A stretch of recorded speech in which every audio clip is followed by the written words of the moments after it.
Capítulo 5. Hacerse responsable.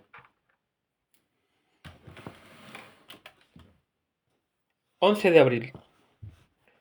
Llegué a casa de don Juan temprano en la mañana del domingo 9 de abril. Buenos días, don Juan, dije. Qué gusto me da verlo. Él me miró y se echó a reír suavemente. Se había acercado a mi coche cuando yo lo estacionaba y mantuvo la puerta abierta mientras yo reunía unos paquetes de comida que le llevaba. Caminamos hasta la casa y nos sentamos junto a la puerta. Esta era la primera vez que yo tenía verdadera conciencia de lo que hacía allí. Durante 3 meses había aguardado con impaciencia el retorno al campo. Fue como si una bomba de tiempo puesta dentro de mí hubiera estallado y de pronto recordé algo que me era trascendente. Recordé que una vez en mi vida había sido paciente y eficaz.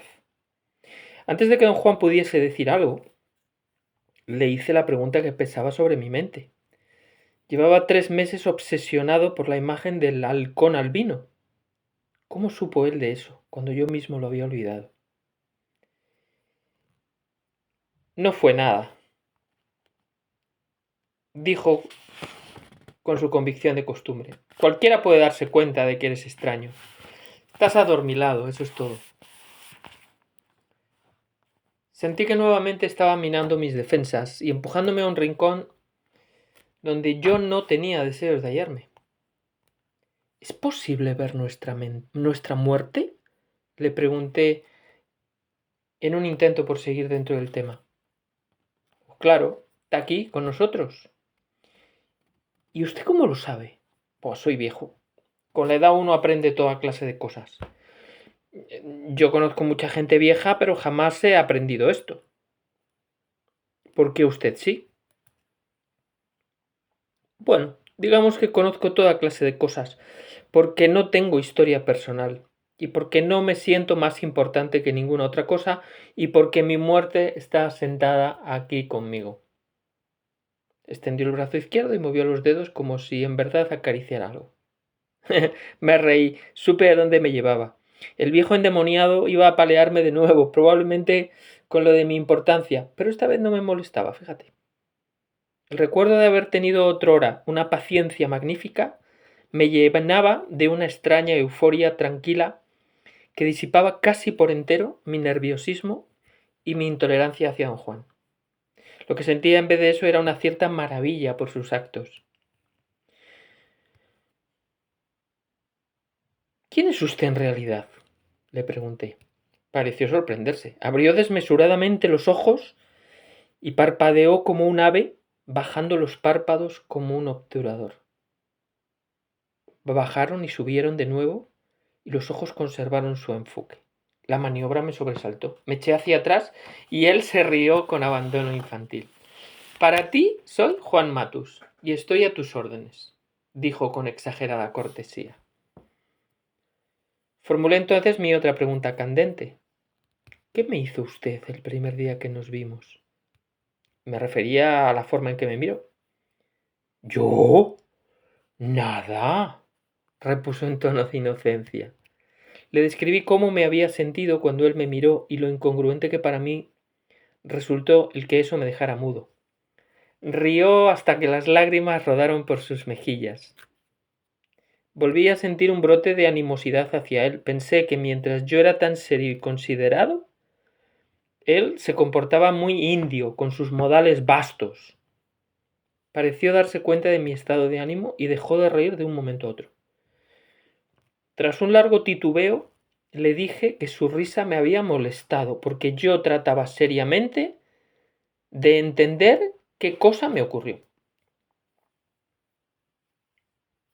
Pues no hay nada que entender, repuso impasible. Le repasé la secuencia. ¡Y qué pesado es! Le repasé la secuencia de hechos insólitos que habían tenido lugar desde que lo conocí, empezando con la mirada misteriosa que me había dirigido, hasta el recuerdo del halcón albino y el percibir en el peñasco y la sombra que según él era mi muerte. ¿Por qué me hace usted todo esto?, pregunté. No había beligerancia en mi interrogación. Solo tenía curiosidad de saber por qué me lo hacía a mí en particular. Tú me pediste que te enseñara lo que sé de las plantas. Noté en su voz un matiz de sarcasmo. Sonaba como si estuviera siguiéndome la corriente. Pero lo que me ha dicho hasta ahora no tiene nada que ver con las plantas, protesté. Su respuesta fue que aprender sobre ellas tomaba tiempo. Sentí que era inútil discutir con él. Tomé conciencia entonces de la idiotez total de los propósitos fáciles y absurdos que me había hecho. En mi casa me prometí nunca más perder los estribos ni irritarme con don Juan, pero en la situación real, apenas me siento desairado, tuve otro ataque de mal humor. Que sentí que no había forma de interactuar con él y eso me llenaba de risa. Piensa ahora en tu muerte, dijo don Juan de pronto. Está al alcance de tu brazo. Puede tocarte en cualquier momento, así que de veras no tienes tiempo para pensamientos y humores de cagada. Ninguno de nosotros tiene tiempo para eso. ¿Quieres saber qué te hice el día que nos conocimos? Te vi. Y vi que tú creías que estabas mintiendo, pero no lo estabas en realidad. Le dije que esta explicación me confundía más aún. Repuso que ese era el motivo por el que no quería explicar sus actos y que las explicaciones no eran necesarias, que lo único que contaba era la acción, actuar en vez de hablar. Sacó un petate y se acostó, apoyando la cabeza en un bulto. Se puso cómodo y luego me dijo que había otra cosa que yo debía realizar si verdaderamente quería aprender de las plantas.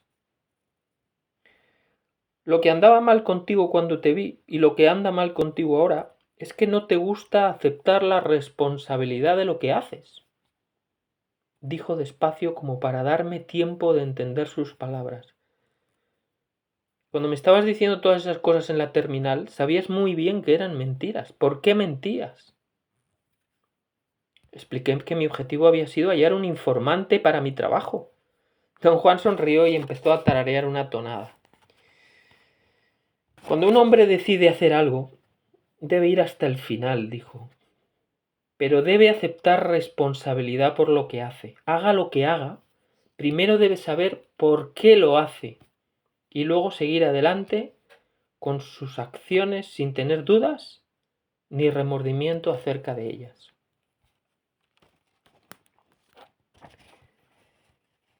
No supe qué decir. Finalmente aventuré una opinión, casi una protesta. Eso es una imposibilidad, dije. Me preguntó por qué y dije que acaso idealmente eso era lo que todos pensaban que debían hacer. En la práctica, sin embargo, no había manera de evitar la duda y el remordimiento. Claro que hay manera, repuso con convicción. Mírame a mí, dijo. Yo no tengo duda ni remordimiento. Todo cuanto hago es mi decisión y mi responsabilidad. La cosa más simple que haga, llevarte a caminar en el desierto, por ejemplo, puede muy bien significar mi muerte. La muerte me acecha, por eso no tengo lugar para dudas ni remordimientos.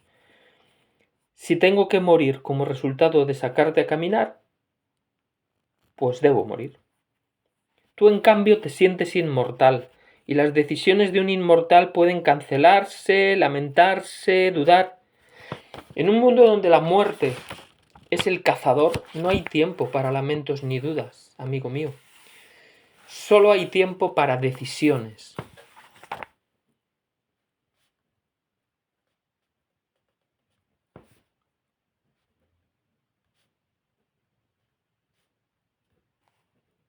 Argumenté, de buena fe, que en mi opinión ese era un mundo irreal, pues se construía arbitrariamente, tomando una forma idealizada de conducta y diciendo que esa era la manera de proceder. Le narré la historia de mi padre, que solía lanzarme interminables sermones sobre las maravillas de mente sana en cuerpo sano, cómo los jóvenes debían templar sus cuerpos con penalidades y con hazañas de competición atlética. Era un hombre joven. Cuando yo tenía 8 años, él andaba apenas en los 27. Por regla general, durante el verano llegaba de la ciudad, donde daba clases en una escuela, a pasar por lo menos un mes conmigo en la granja de mis abuelos, donde yo vivía. Era para mí un mes infernal. Le conté a don Juan un ejemplo de la conducta de mi padre, el cual me pareció aplicable a la situación inmediata. Casi inmediatamente después de llegar a la granja, mi padre insistía en dar un largo paseo conmigo para que pudiéramos hablar, y mientras hablábamos, hacía planes para que fuésemos a nadar todos los días a las 6 de la mañana. En la noche ponía el despertador a las 5:30 para tener tiempo suficiente, pues a las 6 en punto debíamos estar en el agua. Y cuando el reloj sonaba en la mañana, él saltaba del lecho, se ponía los anteojos, iba a la ventana y se asomaba. Yo incluso había memorizado el monólogo subsiguiente. Un poco nublado hoy. Mira, voy a acostarme otros 5 minutos, ¿eh? No más de 5. Solo voy a estirar los músculos y a despertar del todo. Invariablemente se quedaba dormido hasta las 10, a veces hasta a mediodía. Le dije a don Juan que lo que me molestaba era su negación a abandonar sus resoluciones obviamente falsas. Repetía ese ritual cada mañana hasta que yo finalmente hería sus sentimientos rehusándome a poner el despertador. No eran resoluciones falsas, dijo don Juan, evidentemente tomando partido por mi padre. Nada más no sabía cómo levantarse de la cama, eso era todo. En cualquier caso, le dije, siempre recelo de las resoluciones irreales. ¿Cuál sería entonces, según tú, una resolución real? Preguntó don Juan. Pues si mi padre se hubiera dicho que no podía ir a nadar a las 6 de la mañana, sino tal vez a las 3 de la tarde, pues eso. Tus resoluciones dañan el espíritu, dijo don Juan con aire de gran seriedad. Me pareció incluso percibir en su tono una nota de tristeza. Tus resoluciones dañan el espíritu.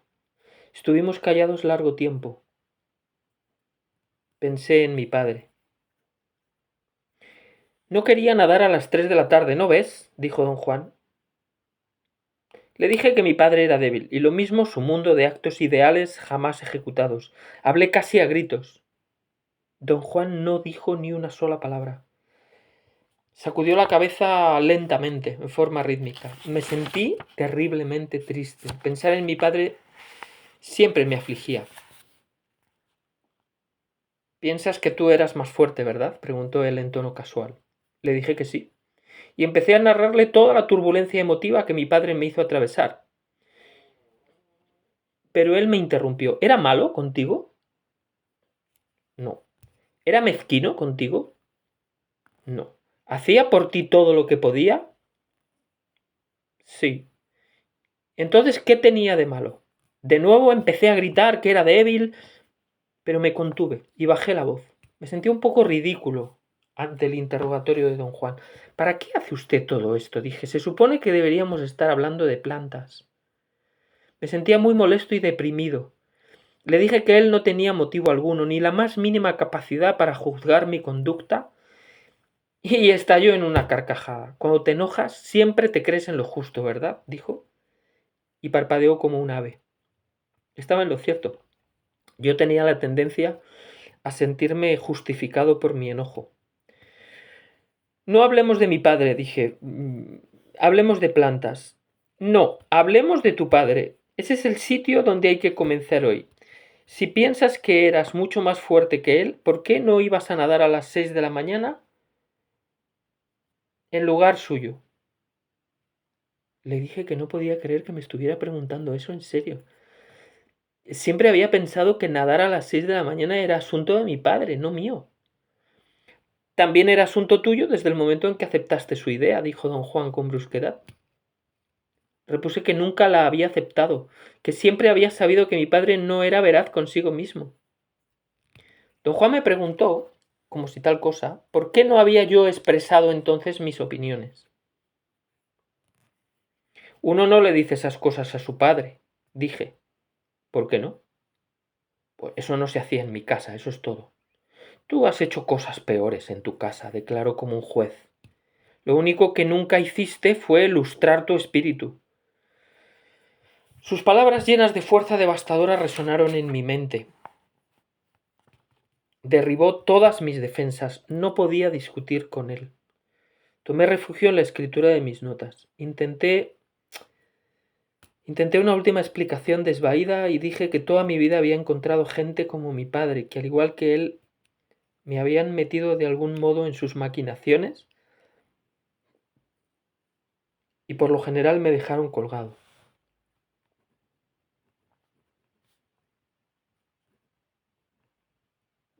Lamentos, dijo él con suavidad.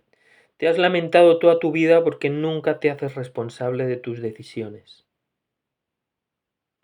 Si te hubieras hecho responsable de la idea de que tu padre tenía que nadar a las 6 de la mañana, habrías nadado tú solo en caso necesario. O lo hubieras mandado a callar la primera vez que abrió la boca cuando ya conocías sus mañas, pero no dijiste nada. Por lo tanto, eras tan débil como tu padre. Hacernos responsables de nuestras decisiones significa estar dispuestos a morir por ellas. Espere. Está usted enredándolo todo. No me dejó terminar. Yo iba a decirle que solo había usado a mi padre como ejemplo de una forma irreal de actuar y que nadie en su sano juicio estaría dispuesto a morir por una cosa tan idiota. No importa cuál sea la decisión, dijo él, nada podría ser más ni menos serio que ninguna otra cosa, ¿no ves? En un mundo donde la muerte es el cazador, no hay decisiones grandes ni pequeñas, solo hay decisiones que hacemos a la vista de nuestra muerte inevitable. No pude decir nada. Transcurrió quizás una hora. Don Juan se hallaba perfectamente inmóvil sobre su petate aunque no dormía. ¿Por qué me dice usted todo esto, don Juan? ¿Por qué me hace esto? Tú viniste conmigo. No, no fue ese el caso. Te trajeron conmigo. Y yo tengo un gesto contigo. ¿Cómo? ¿Cómo dice usted? Tú habrías podido tener un gesto con tu padre nadando en su lugar, pero no lo hiciste. A lo mejor porque eras demasiado joven. Yo he vivido más que tú. No tengo nada pendiente. No hay ninguna prisa en mi vida. Por eso puedo tener contigo un gesto como es debido. Y por la tarde salimos de excursión. Hasta aquí la lectura de hoy, incidiendo en un par de cosas. Lo primero, insisten en que al acecharnos nos preguntemos por qué hacemos lo que hacemos con cada cosa. Eso es la primera frase que también te describen los budistas. Al final, cualquier persona que hace un trabajo personal en el que busca la coherencia se pregunta eso. ¿Por qué hago lo que hago?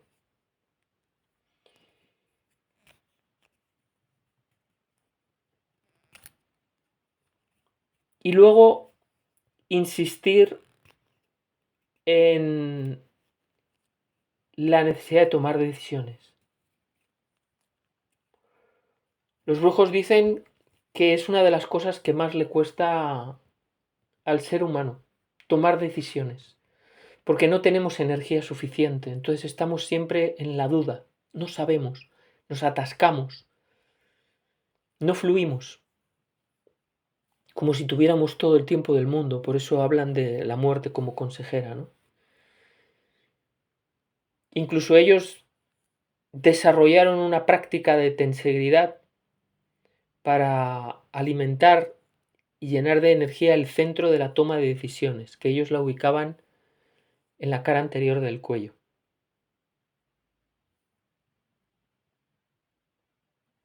¿Quiere decir que en el cuello tomamos las decisiones? No, a la altura del cuello está, según su visión, según su cosmología, el centro energético de toma de decisiones. Por eso lo alimentaban. Y luego que tenemos que aceptar las decisiones que tomamos, sin culpar a otros. Es decir, si nos enredan en algo y luego cambian y nosotros les criticamos sin hacer nada por cambiarlo, entramos en una incoherencia. Importante subir nuestro nivel de energía para poder tener capacidad de tomar decisiones que ocurren a cada momento.